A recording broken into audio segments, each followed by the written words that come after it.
today, you've heard over the past 3 years now the lamenting in the industry about funding. There's no funding. There's, for independents anyway, a lot of complaining and concern about that.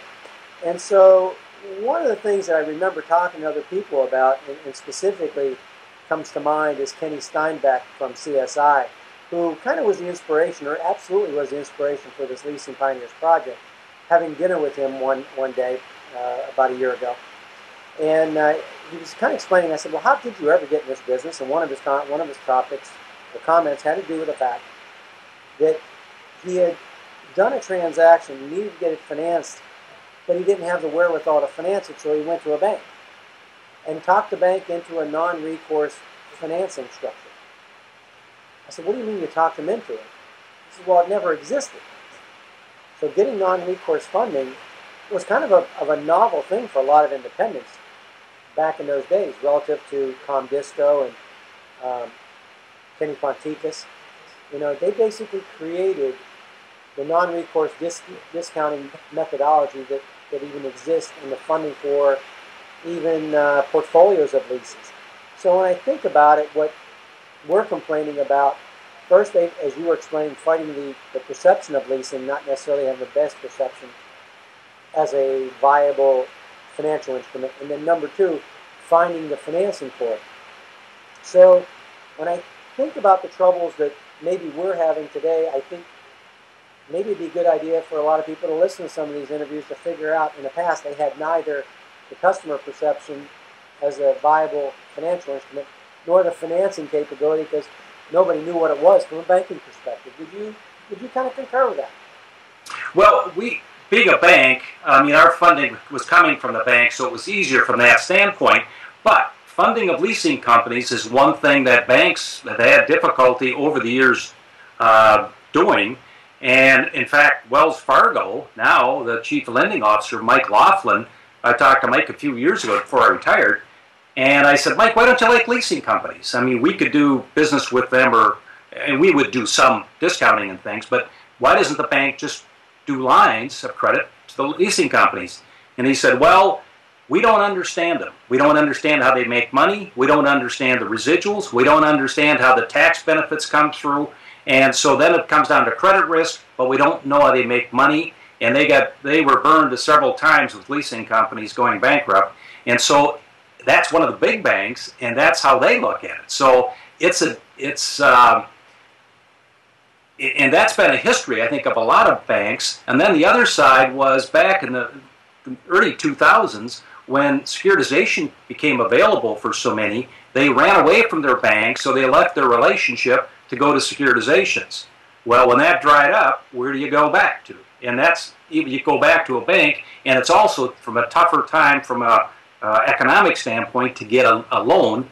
So it was kind of a double whammy, I think. So they went away and they tried to come back, but there was less availability at that time.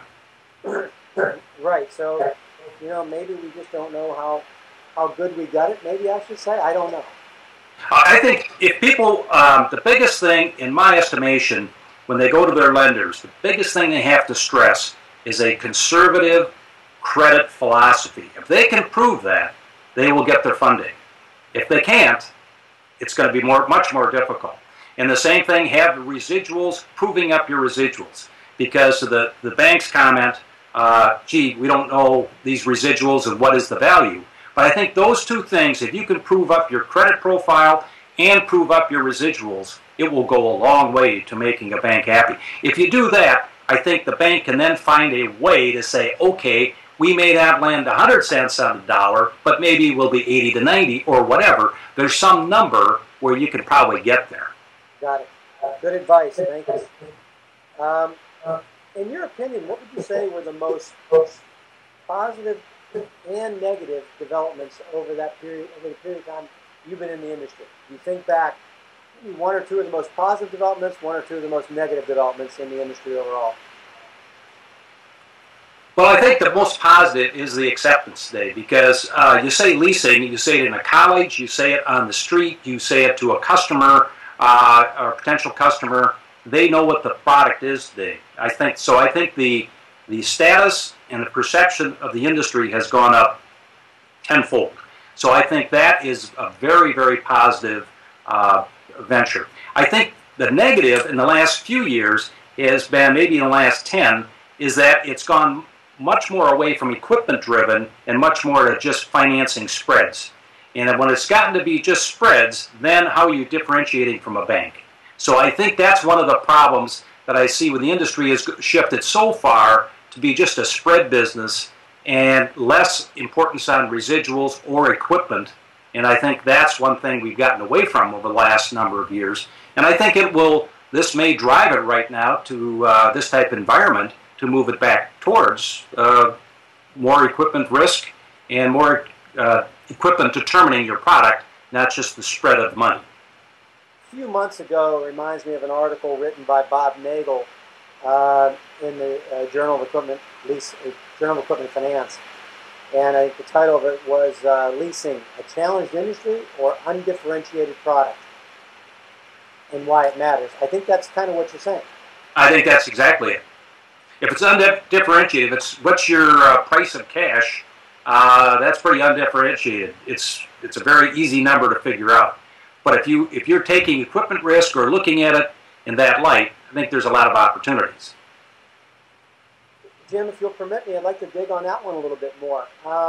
Is it possible, in your opinion, to go back for equipment leasing, to go back more toward its roots of equipment, either specialization, equipment knowledge, or is it, in your mind, too difficult to put the genie back in the bottle? No, I think that, especially for the independents and the smaller companies, that's where they should go, because I think that's how you differentiate yourself. If you're going to compete with the big banks on spread, good luck, because they've got a capital advantage. So how do you differentiate it? And especially independents, I think it's finding a product or products that you like, that you become an expert in, and find a way to both sell that to the manufacturers and the customers, and to differentiate yourself through equipment. I think that's the big differentiator. I got it. Yeah, okay, good, good. I think the only other thing you could say would be service, but that is so nominal in pricing. It's kind of pricing, service, and equipment. So I think the equipment is the one that people could go back to the roots of leasing and do and really look at that as being a way to grow. What advice would you give the current leasing leaders, whether it be independents or bank lessors? I mean, it is starting to turn over. A number of turnovers in bank leasing departments as of late. You've seen quite a few: SunTrust, Huntington. What advice would you give some of the new leaders of either banks and then also leaders of independents? Well, I think it comes down to determine what you do and do well, and really magnify that.